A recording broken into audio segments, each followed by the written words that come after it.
Hi there. So it's Deb and Bec, and I have literally walked into the house having been away for an amazing few days for my birthday. I went away on Sunday and I've been away and I'm on holiday mode, and I walked into the house and it's like, right, we've got to sort out because we're going on YouTube. But one of the things that I love about that is how much I absolutely love my life, love what I do, and this doesn't feel any different to actually being on holiday. So yeah, it's brilliant. It's great to be here, and it's great that I have my lovely bear to completely... It's been really strange in the office the last few days because I'm like, oh, I'll just go and do this.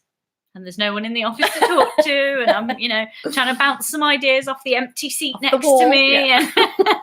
And then I'm like, oh, I can't email that person till I've spoke to Deb. Oh, I'll just make up the answer by myself. Make it up. Email sent. It's like playing offices all on your own. Mm-hmm.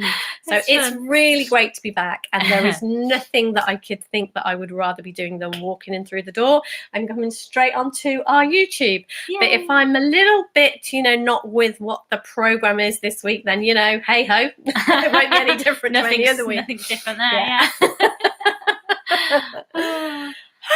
So what have we got going on? Oh, right. Yeah. So I can't remember the dates of anything. I don't even, which way's up? I'll dive in with the dates. You just. Okay.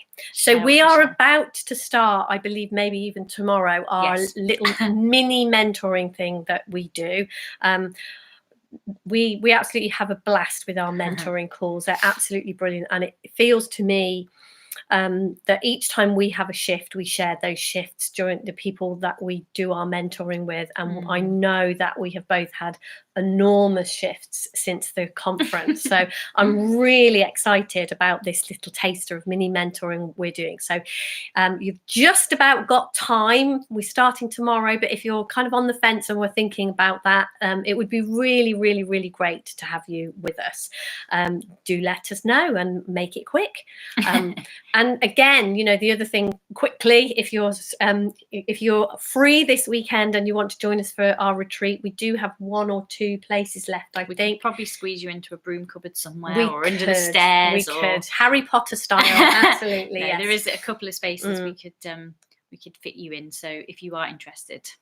Yeah, I have a feeling that this retreat, I know for me, these few days away, just kind of sitting with everything that sort of the insights and what happened for me over the conference. And since then, it was really, really nice actually to have a few days to just sit with that and kind of let it simmer. I don't know. So I'm very excited for the retreat at the weekend. Yeah. And then the other thing that we've got coming up, which actually I wanted to share a little bit about today, I put it in the newsletter this morning and I've had a couple of people email, so I've sort of answered a couple of questions about it, and I'm getting super excited about it, is our new or brand new event that we're going to start doing from next year called Hangouts. Hang Out with Dare to Be You. And this kind of came off the back of I think a conversation you were having at the conference, wasn't it, about kind of how it used to be when Sydney Banks first kind of uncovered this understanding and shared it in the way he did. The way he used to share quite a lot was actually just by hanging out with people and just being with them and just inviting them to come and spend the day with him or a few days with him and just doing ordinary everyday things.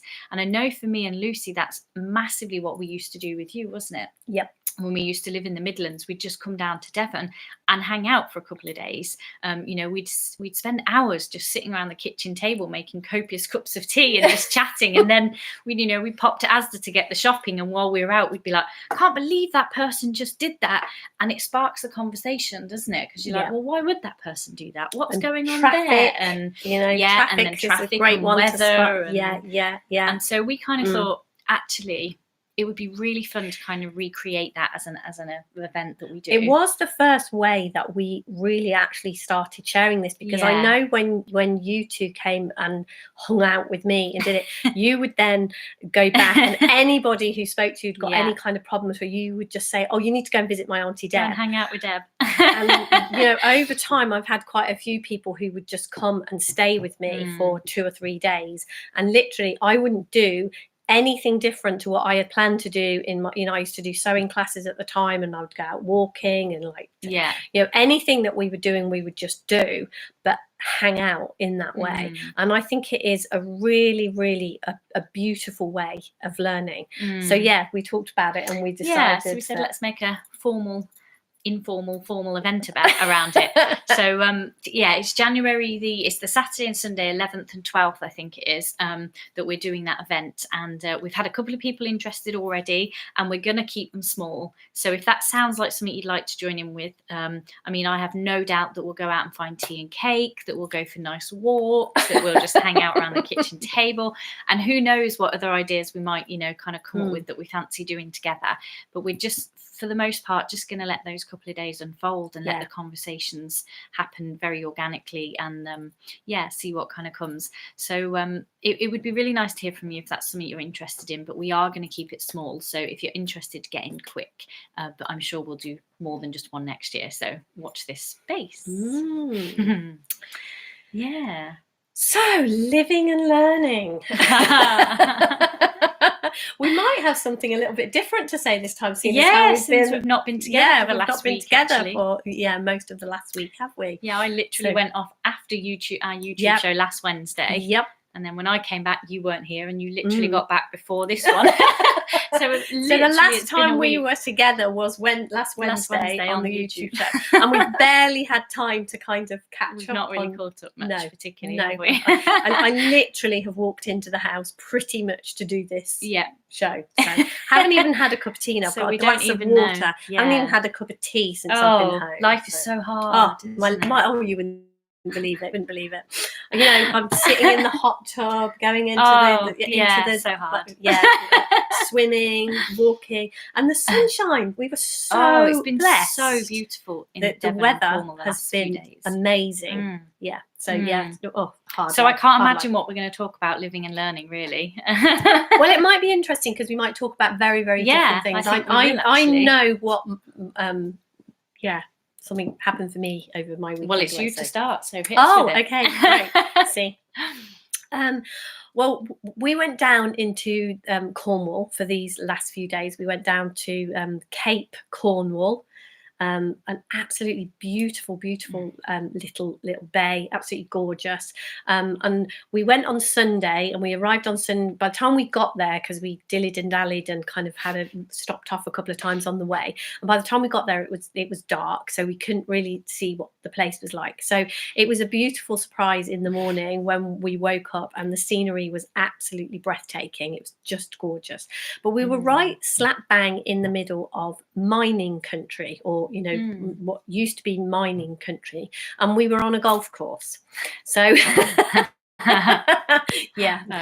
so we went out for a little explore in the morning and a little walk round, and we got talking to one of the groundsmen, who was a really, really nice gentleman, and he was telling me that he was a miner. He had actually been down the mines, and he was kind of telling me all about it. And he said all dotted along that coast there's lots of like relics from the mining, over hundreds of years. And Poldark was filmed there, if you know what that is. It's a television series, a film all about mining. No, I've not seen it, but it is very popular. So it's all about mining all there. So we went out for a walk to visit some of the some of the places where you can see the remains of these mines and kind of get a bit of an idea of what it was like. And we walked it's very steep around there, so at one point we walked down this path towards one of these mine shafts, I suppose, where the miners would have been. And as we were walking back up, I kind of had this moment, and I thought, I wonder how many people have walked this ground before me. I wonder, and I kind of just stopped for a minute and sort of thought, I wonder what sort of people. I wondered, what their lives would have been like, who they were, the people that had walked this path before me. And where we were staying is a spa with all sorts of facilities, and we were the only guests there over those few days, because they're pretty closed down for the winter, and they haven't kind of started into their Christmas trade yet. So each time that we went in swimming, the pool was empty. We had the pool to ourselves. And this one, the afternoon before we'd gone for this walk, I'd gone into the pool on my own. Russ was having a rest, and I'd gone and swam in the pool on my own. So when I got into the pool, it was completely still. And then I started swimming up and down this pool. And obviously, you know, the water started moving around a lot because I was swimming. And I did 10 lengths of this pool. And by the time I finished, some of the water was like lapping up at the sides. You know, it had gone from this mill pond to lots of activity in this huge pool, you know, quite a good way from where I actually was. I was kind of watching all this. And as I was walking up this path from the miners, I kind of thought, you know, the things that we do as human beings have an impact like that. Like when I got into that water, the water was totally still. And then there was all these ripples and all this movement going on. And I just thought, out of curiosity, I wondered if any of the people that had walked up this path before me in the hundreds of years that it had been a mine have had an impact on my life, and I'm not even aware of it. You know, what you know, could there be could there be a direct impact? Could there be a lot of indirect impacts, you know, and good ones, bad ones, all sorts of things? You know, were some of those people more closely related to me than I realized? And it was a really interesting thought to think about what we do out in the world. What impact does it have on other people, and what impact does it have on other people without us being aware of it? And we had quite a few conversations going into coffee shops and different people we met on, you know, when we were walking around and things. And one of the things that I know about me, since I have come across this understanding and begun to understand that I am way more directly connected to every other person than it appears on the surface. You know, it appears that you're totally a separate person from me, but kind of beginning to understand those connections, like when I was in the water, you know, the fact that all of the water gets touched by my movement. There is a direct connection there. And one of the things that is important to me actually is that when I interact with other people, that I am as thoughtful and as kind as I can be in any given moment. Do I always get that right? Am I always great at that? You know, are other people's realities quite different to mine and I can get it wrong? I'm absolutely certain of it. But one of the things that I do try to do is be mindful of other people, mindful of this connection, and mindful of being kind as much as I possibly can. And, you know, that whole thing was really, it was a really lovely moment. It was quite a quick moment for all this talking about it, but as we were walking up that path, I really had a moment of kind of thinking about the impact we can have on other people, other people's lives, the environment we live in, how other people feel from moment to moment. And it was a bit of a humbling moment, really, to kind of think, actually, do you know what? Spread kindness, make those ripples that we ripple out be ripples of service and kindness and helpfulness. And I had an amazing conversation with Russ, who I was away with, all about that. And yeah, so it was a really, really, truly lovely moment in the sunshine. That is so, like, as you were talking, and when you were talking about the kind of impacts that we can have and other people can have on us, whether we know it or not, whether it's a good impact or a bad impact, fits so well with kind of my living and learning for this week. We might be. Who knows? We were connected after all, miles apart, and the connection's still because there. Oh my gosh, I'm not even sure if I can bring together all the threads of stuff that have been happening for me over the last couple of weeks. But I'm just going to start with what particularly is coming to me as you're sharing that. And then if some of the threads come in, great, and we'll see where it goes. But one of the things that happened for me, and it was, it sort of started on Saturday, On Saturday, I went out with my partner and his mom. It was her birthday on Sunday, so we took her out for the day on Saturday. And for whatever reason, I knew I was caught up in something, and I could feel it, and I kind of knew what was going on. And we had a lovely day. And it's one of those funny things. Definitely, I've seen this more around this conversation, how you can have that thinking and still be enjoying yourself or doing what it is you're doing. So in my mind, I had a lovely day, and we were having a lovely day, but I was also aware there was some thinking going on for me. And I was aware that the thinking looked like it was Andrew that was being the problem. And I was kind of building that story up in my head as the day went on. And then towards the end of the day, we took his mom back to where she lives. And she lives in like a church community building. So they have like their own flats, but they're part of a community, like a kind of care home. But well, her flat, she doesn't have care particularly. So we were dropping her home, and they happened to have an event on. And as I was driving the car in, I used to be a part of the church community. So it kind of crossed my mind, I wonder if there's anyone there that I know from when I was at church. And as I pulled the car into the car park, one of my best friends from church was walking down the driveway. So I kind of, beeped the horn, pulled over, jumped out, big hugs, took some selfies, had a quick chat. She was just heading home. So it was kind of a very brief interchange. And obviously we have kept in touch over the years since I left the church, but we hadn't seen each other for a while, so that was really, really sweet. And then we actually went back up to Andrew's mom's flat and had a cup of tea and everything. And then when we were coming back down to the car, what do you know, my other best friend from church who had a baby a couple of months ago that I haven't met yet, her and her husband and her baby were walking out of the car park. So we had an interchange, and we both had a little cry because we haven't actually seen each other for quite a long time. And, I bounced around and did the whole, you're a mom, you've got a baby, that's so grown up, because we've literally known each other since we were born kind of thing. We've known each other that long. And, for her to have a baby, that feels really strange to me, like she's a real grown-up person. So we had a really nice, exchange and everything. And then Andrew and I were kind of heading back to his place then, and we stopped at a supermarket to get something. And when we got to the supermarket, I still had a lot of thinking in my head. I still was kind of aware there was some stuff going on. And in the midst of being in the supermarket, I got a little bit upset with Andrew. As we do. These things happen. And in that moment, it really, really wasn't funny. I'm laughing about it now, but it really wasn't funny.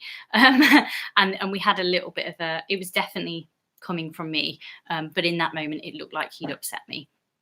And we had this little exchange. And then what kind of happened for me afterwards was we were driving back to his house then, and I was completely silent. I didn't say anything for pretty much the whole journey. And the reason for me I wasn't saying anything was because I was very aware of what was going through my head, and all of the things that were going through my head, I could really see that they weren't going to be helpful.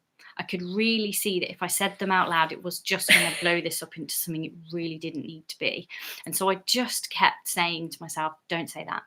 Wait for something else. No, don't say that. Just keep driving the car. And after a little while, as is inevitable, we kind of had a little conversation, cleared the air, moved on.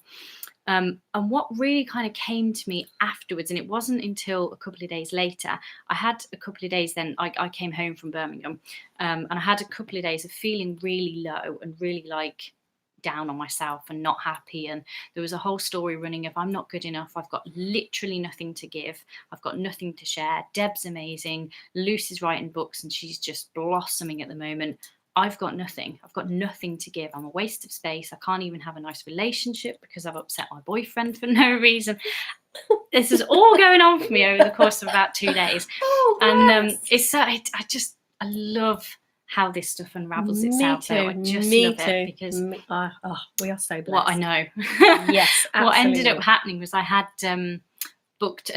arranged a time to have a chat with Fred, who lives in Sweden, and we kind of said, let's hang out and catch up a little bit. I haven't spoken for about a week since I was there. And we were gonna hang out and catch up because we'd had some amazing conversations while I was with him in Sweden, and we wanted to kind of carry that conversation on a little bit. Well, as the time approached for me to be catching up with him, I was so in my head and so like, I'm so worthless. What's the point? What am I even going to talk to him about that he's going to want to hear? And I was this close to saying, can we catch up another time? But something in me just said, no, stay with it. And we got on the call and we had a really nice, how are you? What's going on? He's walking home from work and we're chit-chatting. And then it kind of just pops up in the conversation. Oh, so by the way, this is what's going on for me. When I'd been in Sweden with him, we talked about I've got sort of a bit of a blind spot around having friendships, and in my head, I'm not good at friendships. I don't have a lot of good friends. I used to have loads of great friends at the church, and now I don't. And da da da. And I could really, as I was speaking to Fred, I really saw that something had shifted. And I'd started the conversation with Fred in Sweden.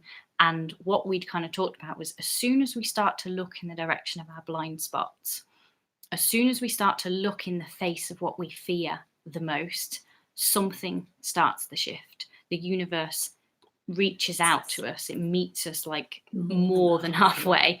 And until I started having this conversation with Fred and going, oh, you won't believe what's just happened for me over the last week. After we started talking about friendships and I was saying, oh, you know, I don't have any good friends anymore, blah, blah, blah. I bumped into my 2 very best friends from church. Well, if that isn't the universe just going, oh yeah, as if you don't have any friends. And I don't know, just something in that conversation shifted something for me. I was sort of sharing with Fred. It wasn't even kind of Fred necessarily saying anything to me. It was me sharing and almost summarizing what had been happening for me over the last week. I was like, oh yeah, I've just made that up, haven't I? Oh yeah, I just made an argument with Andrew for no reason. Oh yeah, I've got friends. Oh yeah, I've got really good friends, like amazing friends. And I've just made this whole story up about friendships and how they work and how they should work and what they should look like. And just something in the middle of that conversation with a really good friend. But you haven't got any. I hadn't missed the irony of that, by the way. In the middle of that conversation, I really heard myself. I was like, oh, I haven't got anything to give. Give me a break. And what's been really amusing to me since then is that, and you may have read this if you get the newsletter, I've got a real kind of one of those dreams that looks so unreal to me and so impossible to me that I've never even admitted it out loud. But I have a dream of being a songwriter. And in the last 3 days, I think I've written about 8 songs. I mean, I have no idea if they're ever going to go anywhere, but I've written them. Like, I've got lyrics and they're in a book, and I've just been so inspired and stuff has been coming through me to kind of share. And there I am just sitting there like, oh, so I've got something to give then, have I? Oh, I've got friends, have I? Isn't it funny how the universe, so that has just been huge for me over the last few days. There's just been amazing stuff that's kind of bubbling up through me around blind spots and things that I've been afraid to look at.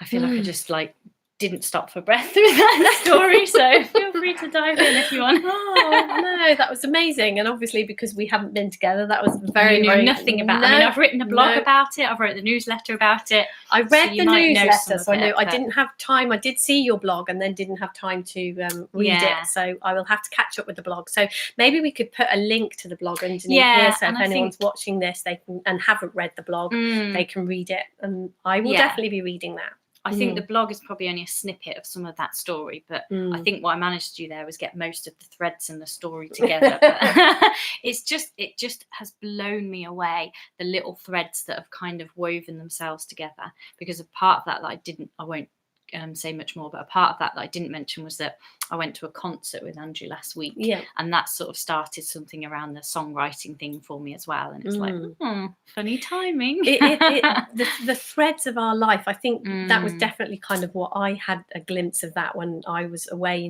walking on that path, the kind of the threads of our life. And I know one of the things when we used to do regular meetups, I would sometimes kind of say to the people in the room, what had to happen for you to be in this room? And that is one of the things that always humbled me, because it made me kind of see the microscopic part that my life plays in everything, if you like. It kind of because for us to be in any particular place in any particular time, how far back do you go as far as the Big Bang? The Big Bang had to happen basically, and then everything since then has been working towards you being exactly who you are and exactly where you are right now in this moment. And then we have these stories in various different ways that we're not good enough, we haven't got enough, we don't have enough to give. And I know, over the last few days, looking out at the scenery and just kind of being and taking a breath for a little bit and being in life. And really, our lives for the last couple of years have been just beyond amazing. I can't. It was really interesting. One of the days, there was somebody who was at work, and obviously we were away, and they were talking about their work and us being on holiday. And I was kind of saying then, a little bit like I said, now I can't see any difference between it. It looks like my life is one long holiday. I've been doing something different for the last 3 days or whatever it is, 3 or 4 days, because I've been hanging out in a different way. But like, we've had the conference, and then we've had calls with people, we've had mentoring calls, we've had, I don't know, I can't even remember, but all sorts of amazing, fabulous things. And like you say, your songwriting, and we are so blessed with what we do. And all of that looks to me as if it has come about because we have been getting curious and looking in this direction. And it feels to me that when we start to get to know ourselves and look in the direction of what is it that we want to do, it feels like life begins to meet us and unfold in ways that are beyond anything we could have imagined. I think it has just blown me away again this week. What the threads of life, what ripples we have, and where they go, and what part of that weaving, the magic carpet of life, where we're woven into it. So some big living and learning for us, I think. It's been an amazing week, hasn't it? Yeah, truly. So our question for this week.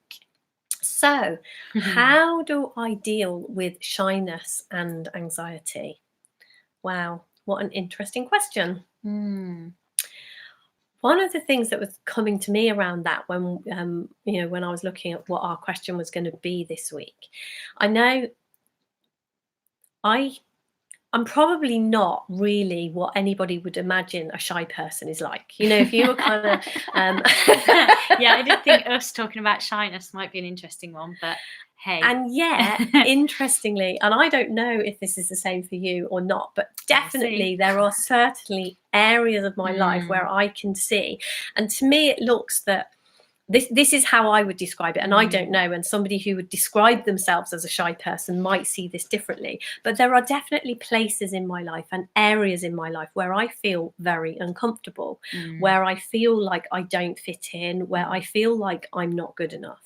And I would imagine that shyness, the inability to speak out, the inability to share what it is you're seeing and thinking and feeling in, whether that be one-to-one with somebody or whether that be in a group. And I have definitely had the experience of both being just with one other person and then making suggestions of where we're going to go and what we're going to do, and not feeling as if my suggestions are going to be good enough, are going to be listened to, are going to be heard, are going to be any and feeling like it isn't worth speaking out and saying those things, and so not doing that. And I've been in groups where I have felt really like a square peg in a round hole. Is that that kind of really so having never really been described as a shy person, and having not, but I would, and please correct me, if there's anyone out there who's always called themselves a shy person or anything like this, and you think shyness is something different, but that's kind of, I would say, in those moments, and hiding because I don't feel good enough, I don't feel worthy enough, is kind of, I don't know. Would you say that's... I could definitely see times when I've been ridiculously shy, and anxiety I've talked about before, so we'll come on to that for definite. But I know definitely one of the things that used to be a massive thing for me, and people talk about this a lot, is what we term public speaking, and shyness. I definitely would have been like, no, I'm too shy to get up on a stage, and in fact I can tell you all about all sorts of times when I've worked in office jobs and I'm having to do a presentation in a team meeting and things like that. And, you know, and they're meetings with people that I work with every day, that I go up to and ask for stuff, or I, you know, talk to on the phone, or I, you know, sit and have a cup of tea break with, or eat my lunch with. And then I'm in front of them doing a presentation, and suddenly I'm the shyest, most anxious person in the world. And it's like, for me, I think the three really key things, because I think the question, how do I deal with, almost implies that we're going to give you, like, I don't know, 10 steps to, and, you know, you perhaps know, if you've been around this conversation, that isn't how we work. But I think for me, the three things I would share around that is that getting to know the truth of who I am, getting to know that there is a part of me, there is a me that cannot be damaged, no matter what happens, no matter how shy I think I am, no matter how badly I think I presented that in a team meeting, no matter how much I think in a group I've said the wrong thing or told a joke that no one laughed at, that there is something about us that can't be damaged by that. Then it's kind of the other thing for me, I've really got to understand how this works. I've really got to see where my feelings come from. Yeah. And the times when I get tripped up and the times when I kind of feel lost is when it looks like that feeling is being caused from outside of me. And the times when I'm good and the times when I'm okay, whatever feelings I'm having, is when I'm not confused about that, and when I'm clear that those feelings are only coming from my thoughts. And then the other thing that's been really, really, really helpful to me is knowing that I have wisdom, is knowing that in a given moment, if I'm feeling shy or anxious or anything else at all, I've still got wisdom. Because I think that was kind of what was happening for me when I was talking earlier about having this little argument situation with Andrew, is that I'd built myself up into anxiety over the course of that day. I'm not, you know, I have times when I'm not the most confident driver, and I was doing a lot of driving, and particularly I can have a story about that when there's people in the car with me, that I have to be a good driver and show them that I'm good at driving, particularly when they're people that don't drive themselves. I have to show them I'm a good driver. So I could see that I'd really built up, and lots of other stories I'm sure was happening too. And I can see that I'd really built that up in my head and was having some really anxious feelings over that day. And what I think, you know, if I was going to kind of pick it apart a little, what I can see happen was that was going on for me all day. And then something happened in the middle of being in the supermarket, and it just, all that built up, pent up thinking just came out of your mouth. Hit Andrew in the face, not literally. And I can see that is what we do. And then what came to me afterwards when we were kind of driving home was my wisdom was saying, just don't talk from here, because anything you say is just going to ramp this up more. And actually, it would be nicer just to be quiet and let it kind of relax, and then have a conversation in a little bit. And I could feel the wisdom in me saying, don't act from here. You've been kind of anxious and winding yourself up all day, and look what's just happened. Don't make this worse. And I could hear my wisdom guiding me on that.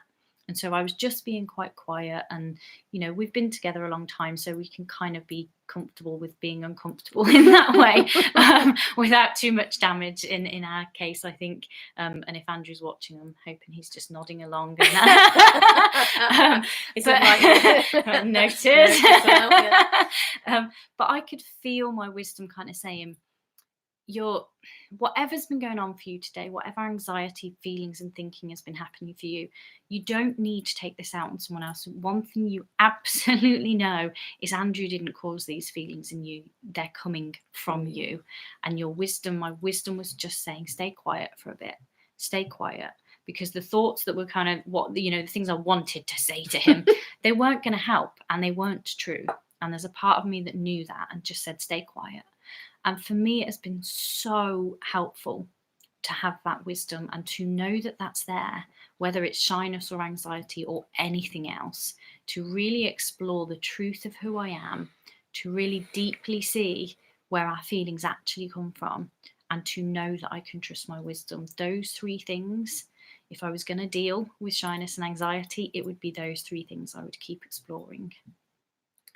Yeah, and what's coming to me while you're talking is I definitely had a lot of things in my life that I kind of had listed of, they're not my thing, they're not something I do. And one of the things that one of the stories that I kind of told about myself was that I didn't like staying at other people's houses. It's not really something that I particularly do. And then the week after the conference, I was invited to go and stay with Maria and Ash, who were two of the speakers at our conference, and I decided to go.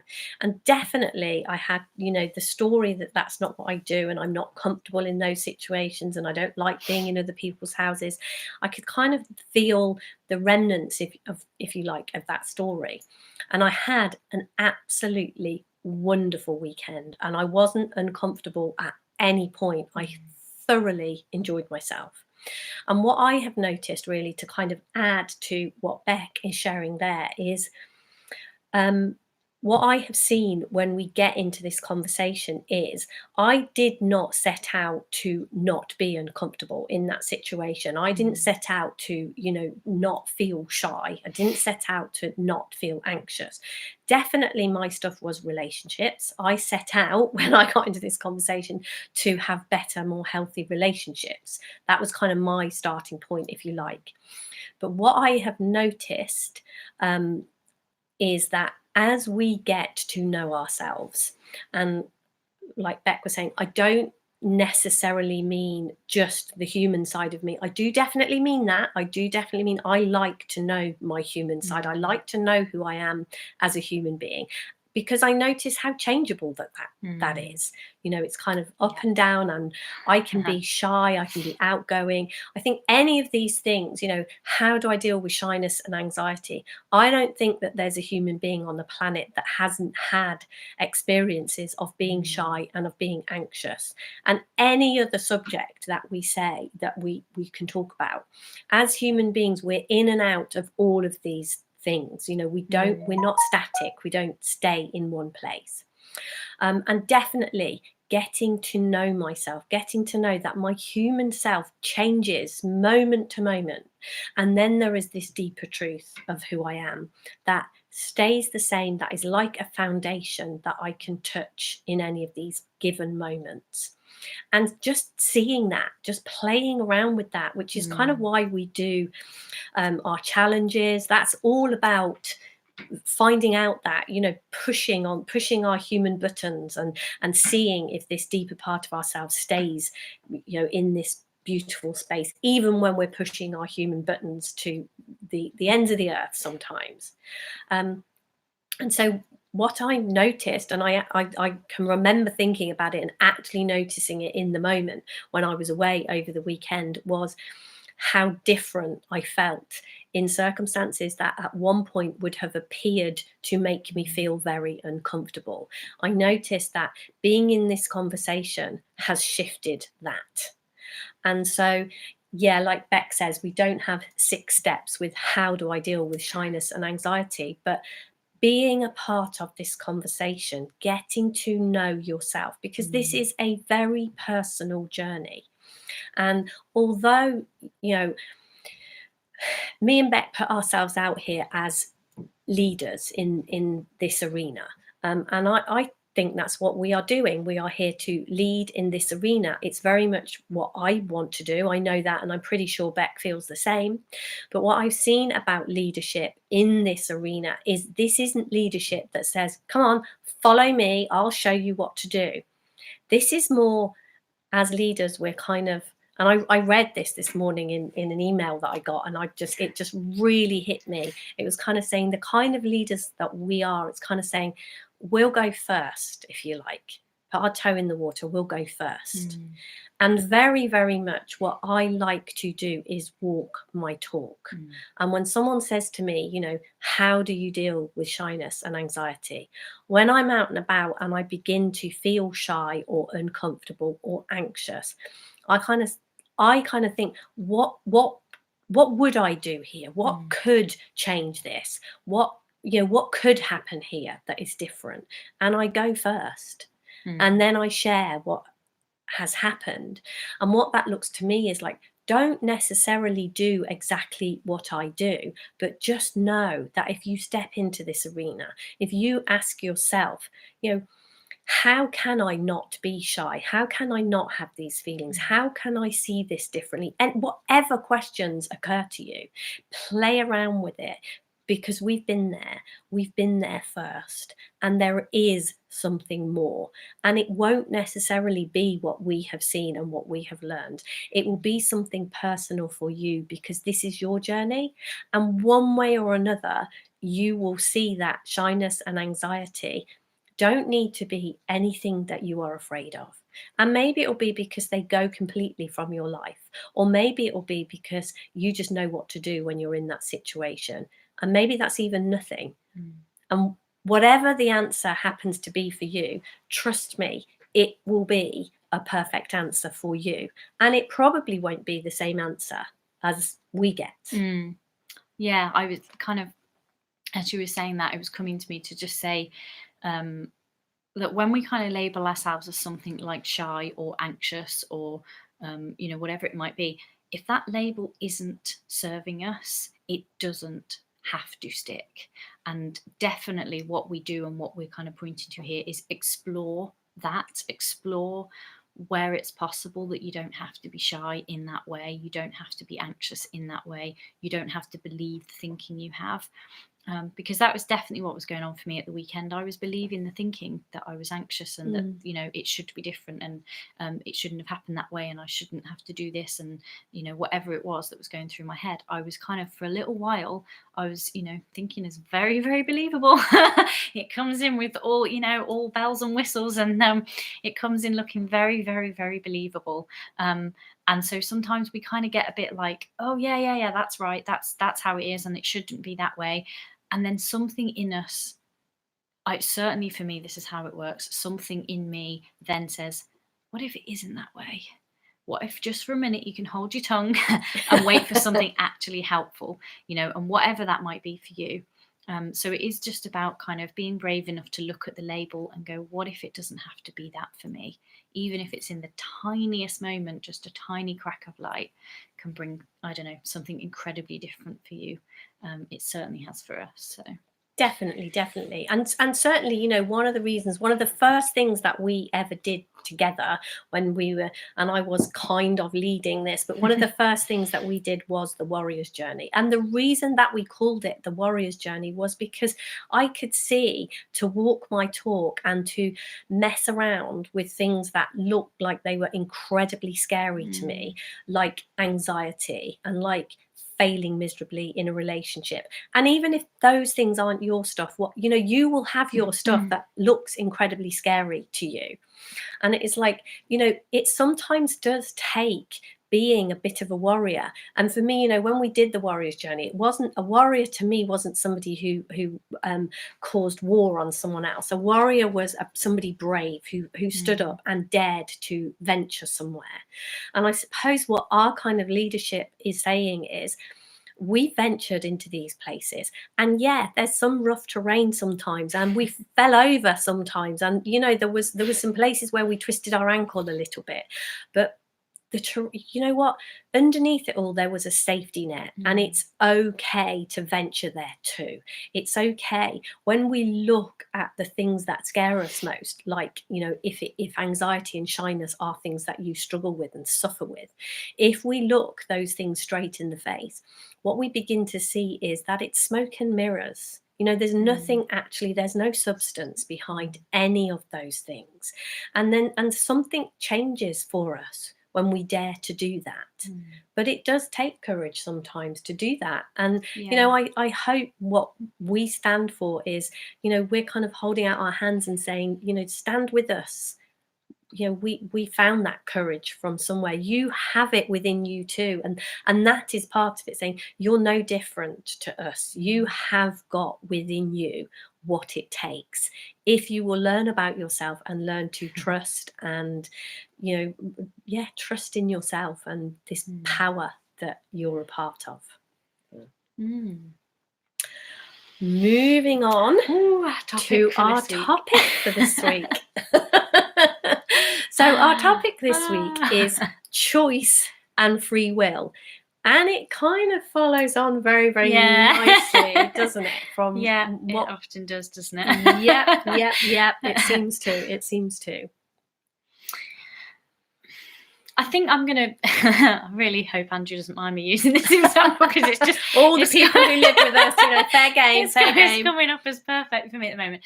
I'm just going to actually start, because I've said a couple of things here. I'm going to start by saying I'm extremely clear that Andrew did absolutely nothing wrong at the weekend. I'm really, really clear Sign about a that. disclaimer. But We love you, Andrew. What kind of happened for me? We talk kind of choice and free will. What happened for me and what I saw happening for me over the weekend, and particularly on the day where I got really quite het up, was there was a moment that something happened and something came out of my mouth, and I got upset and I cried a little, and I think I raised my voice a little. It looks to me, looking back, like I had no choice. That just happened, and it was out there and it was happening. And it looked to me that then, as I was talking about in the car, where I was having that thought in my head, don't say anything here, just be quiet for a minute. That looked like I had some choice in that moment. I had the choice to be quiet and to stay still and not to make things worse.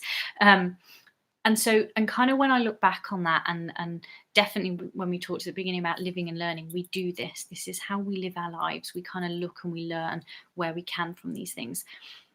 It looks to me like it's helpful to see that I had no choice when I kind of reacted. It was just done before and then I was like, oh, what just happened?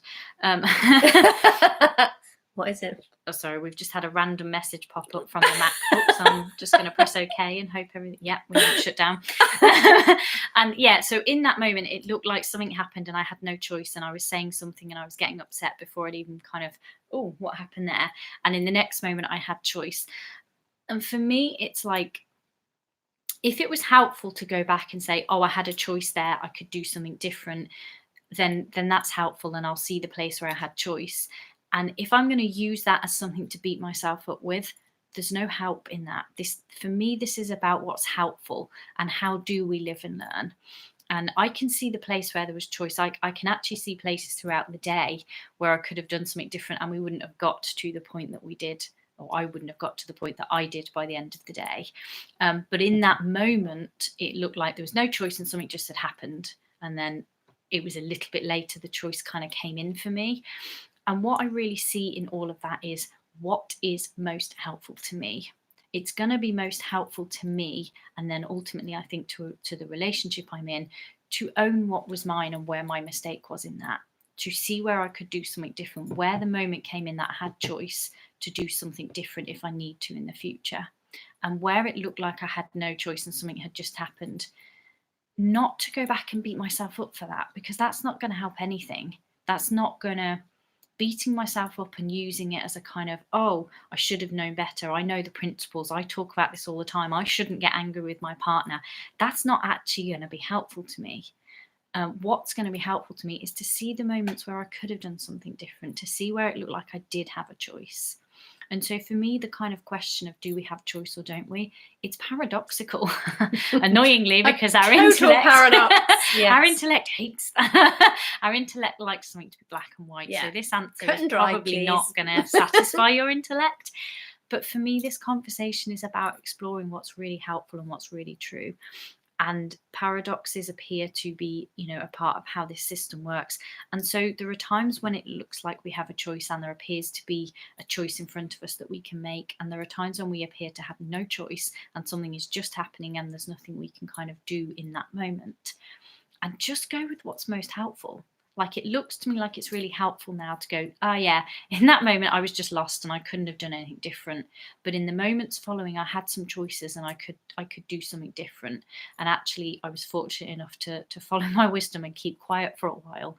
And if I could do that day again, maybe there's other points where I would do something different, because hopefully I do live and learn. But for me, it's about free will, and choice is about what's most helpful in a given moment, and knowing that it's not black and white. It's not you always have choice or you never have choice.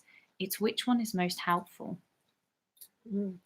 I really actually love the paradox of choice and free will. And very much, I know my intellect, when I started listening to a lot, there's a lot on the internet and a lot, in this community where they talk about non-duality and, and look in that direction. And I love that conversation. I've had some absolute amazing moments with that conversation. And also, what I saw around, very much like you've just described, the choice and free will is an absolute paradox. And what I noticed about, like you said, our intellect doesn't like that. Our intellect wants it to be one way or the other. Yeah.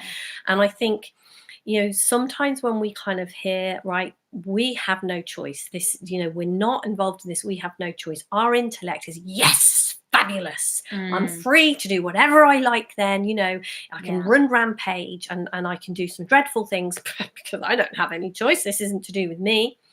And that again looks to me as if I don't even know what it is, our ego, our intellect, whatever it is incredibly good at tripping us up, as kind of getting us stuck in those places. And exactly like Bec was saying, what it looks to me is, I know we shared a little bit last week about the fact that we played that escape room game, and very much that has been coming to me again and again and again. This feels to me, life almost feels like a game of getting out of the escaping from maybe your ego, whatever it is, escaping from this, and kind of finding where your peace is in any given moment.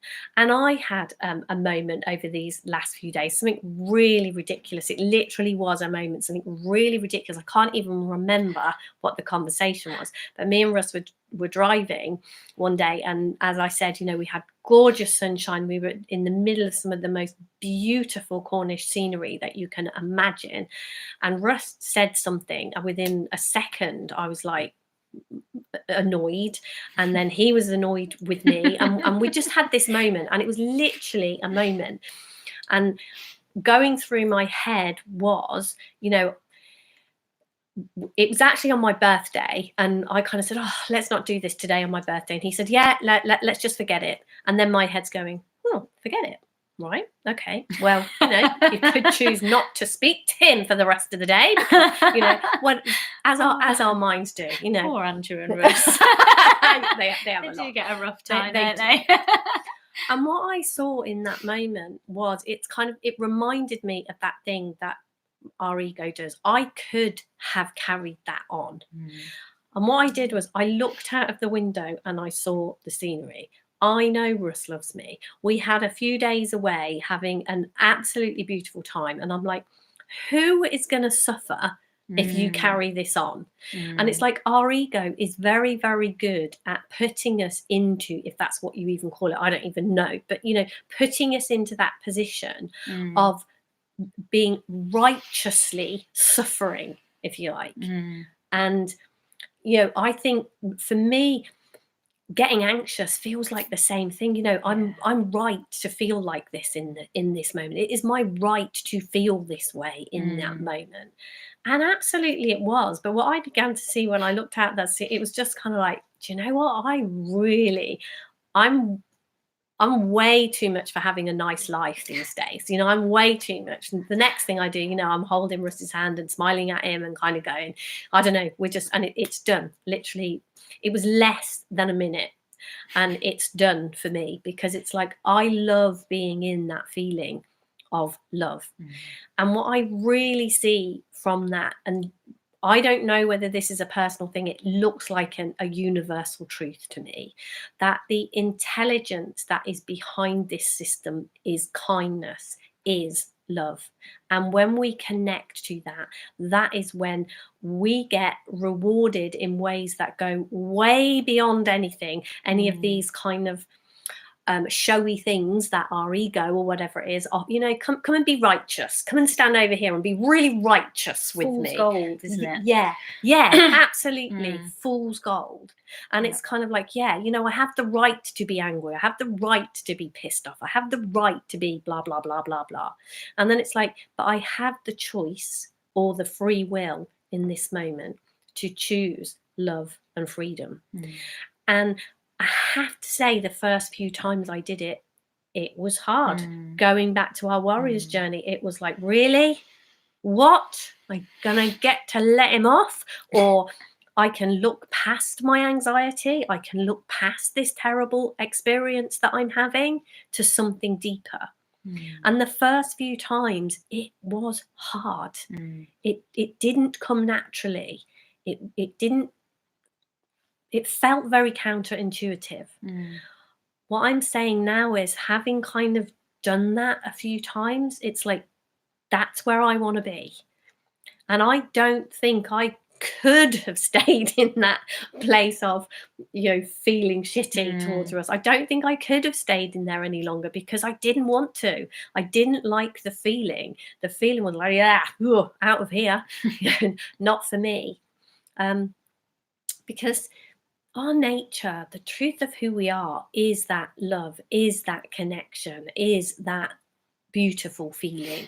And we thrive when we get into those places.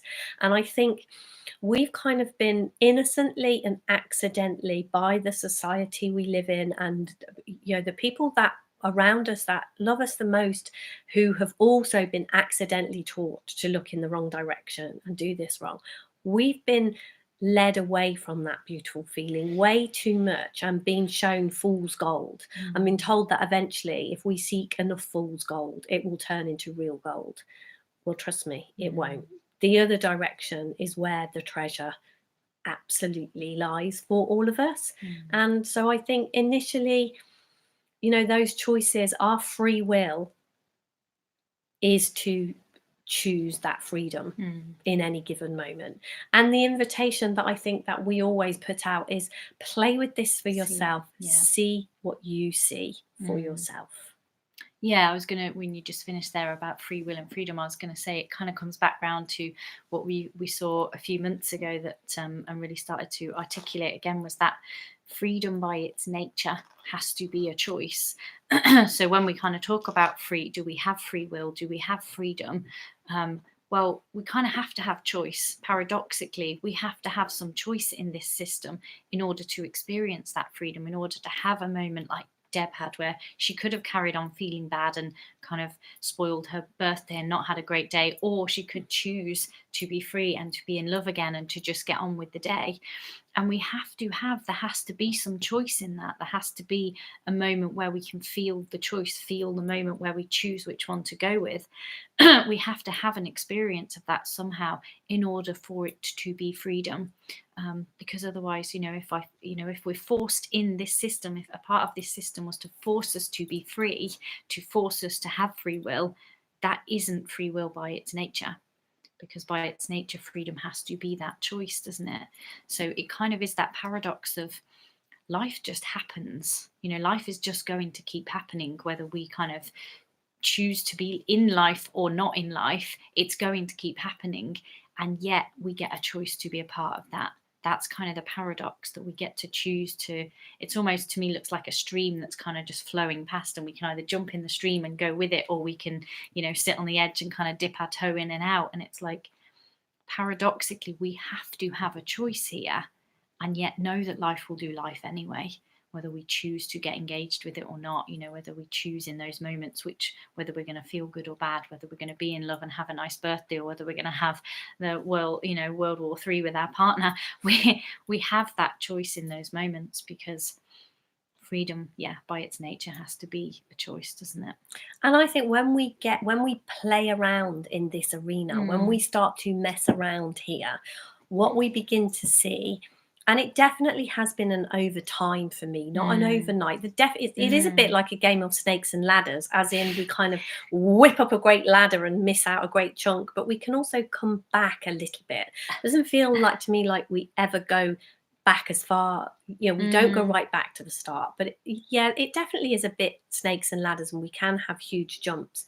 But it feels to me that when we play around in this arena, we begin to see that freedom and love and those things, because they are our nature, they are on offer to us in every given moment. There is not a moment that you are alive that peace and freedom and love aren't available to you, but we just miss it. And that's okay. But it's messing around in this, sometimes I know that I have tried way too hard sometimes. And, maybe this conversation is kind of like, well, okay, what I need to do is battle and really, really try and do this. What I saw from those first you know, those first tryings was, this is way easier than I thought it was. But I think maybe I had to take some of those warrior steps to realize the easiness with which this can come. Yeah, and I think that kind of comes back to what we were saying earlier when we were kind of talking about how looking at the thing you fear the most, or the thing that's kind of your blind spot. And even if, you know, we often say this, even if you start with something that doesn't maybe have quite such emotional charge as like one of your biggest areas that you struggle with, start with something smaller and play with that for a little bit, you know, kind of, but just be brave enough to look in the face of the, you know, in the direction of what it is that appears to be holding you back, or appears to be an area you struggle with. Because yeah, that thing I was talking about friendships, and I had one conversation with Fred, and I can't even tell you it's like somebody I heard this metaphor once, if you cut a pearl necklace, you don't just take one pearl off, it all just starts to you know, or a knitted jumper, if you pull one thread, the whole thing starts to and you know, I had one conversation and the universe went, great, you want to look at this, here you go, and threw all this kind of amazing and interesting stuff at me. That's just, things have really been shifting for me around that was a blind spot, or is a blind spot sometimes for me, that is starting to unravel itself, because I was, you know, with one eye kind of, okay, I'll have a little look, I'll have a little look, you know, so I hope that has been helpful tonight. I hope there's been some helpful stuff there. And, you know, if you want to dive deeper with us in this, you know, if you want us to help you and steer you with this, we love working with people. We have some paid programs. We do mentoring. We absolutely love doing mentoring. And in the new year, in January, we are actually going to start our very, very first facilitator training. We are really excited about that. And we're playing around with how that is exactly how that is going to work now. That is going to be a pilot one, because we have kind of played around with them, you know, maybe doing this before, but this is it. We're going to go for it. So this is going to be a pilot. So if you are interested in being on our pilot facilitator training, we would absolutely love to hear from you. One thing that it is absolutely going to be is a whole lot of fun. I know that. And if you want to work with us in other ways, if you want to join our mentoring, we're starting mentoring again. Can't remember when on. I think January time. Yeah, I think we're starting that again. And as we said at the beginning, we have got that special little dip your toe in the water mini mentoring. If you want to be a part of that, we would absolutely love you to join us for that. Yes. So next week we've got two fantastic things for you. Next week we've got our normal YouTube show at 5 o'clock, where our topic will be climate change. We have had a few people ask us a bit about our thoughts on that, and we see a lot of stuff around kind of the internet on what's happening there, so we thought actually that'd be a nice one. And our question is around decisions, and what if I get it wrong. So yeah, that could be a decision making. And then also next Wednesday we are having a live webinar with, do you want to share a little bit about that actually? That's the lovely Paula. If you were at our conference, Paula, she came to our conference. She didn't speak this year, but she was actually there for a little bit of the time, and she is a lovely lady who shares the principles in the arena of health and food, and, you know, all about our digestive system and everything. So in the morning next Wednesday, we are going to have an amazing conversation with her. So we will be putting out the link if you would like to join us for that. So yes, that's 10 o'clock next Wednesday. 10 o'clock next Wednesday. Hopefully I'll be back in. No, I won't be. We'll have just come back from the retreat. So. Thank you very, very much for joining us. Enjoy the rest of your evening. Bye. Bye.